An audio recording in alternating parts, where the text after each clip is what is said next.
Our next case is about when we can trust numbers. Let me tell you about a takeover that went wrong.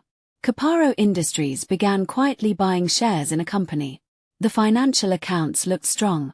Profits appeared healthy. And importantly, the accounts had been audited and approved. Now think about that. When professional auditors approve financial statements, investors assume they can rely on them. Caparo relied on those accounts while increasing its shareholding, eventually planning a takeover. But the company's financial position wasn't as strong as reported. The profits had been overstated. Caparo lost money. So Caparo turned to the auditors and argued. You prepared these accounts. We relied on them. You owe us a duty of care. And that's where the legal question begins. The House of Lords had to decide whether auditors owe a duty of care to individual investors who rely on company accounts. The court was cautious. Because if auditors owed a duty to every investor who relied on published accounts, their liability could become unlimited. That concern shaped the decision. The court held that no duty of care was owed to Caparo in these circumstances. Why? Because the accounts were prepared for shareholders as a group, not for Caparo's individual takeover decision. Foreseeability alone was not enough. And from this case, we get the structured approach to duty of care.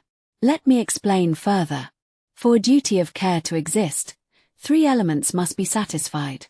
First is foreseeability. Was the damage reasonably foreseeable? Yes, it was foreseeable that someone might rely on financial accounts. But that alone does not create a duty. Second is proximity. Was there a sufficiently close relationship?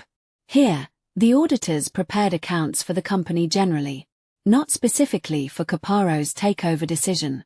The relationship was not close enough in law. Third and final test is fair, just and reasonable.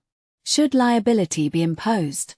If auditors were liable to every investor who relied on accounts, that could expose them to massive, indeterminate claims. The court decided it would not be fair, just and reasonable. So the claim failed. To understand why Caparo matters, we go back to Donoghue v. Stevenson, our snail in a bottle case. In Donoghue, Lord Atkey introduced the neighbor principle. You must take reasonable care to avoid foreseeable harm to those closely affected by your actions. That case expanded negligence beyond contract. But over time, courts became more cautious. Donoghue opened the door. Caparo organized the hallway. It didn't reject the neighbor principle. It structured how courts apply it.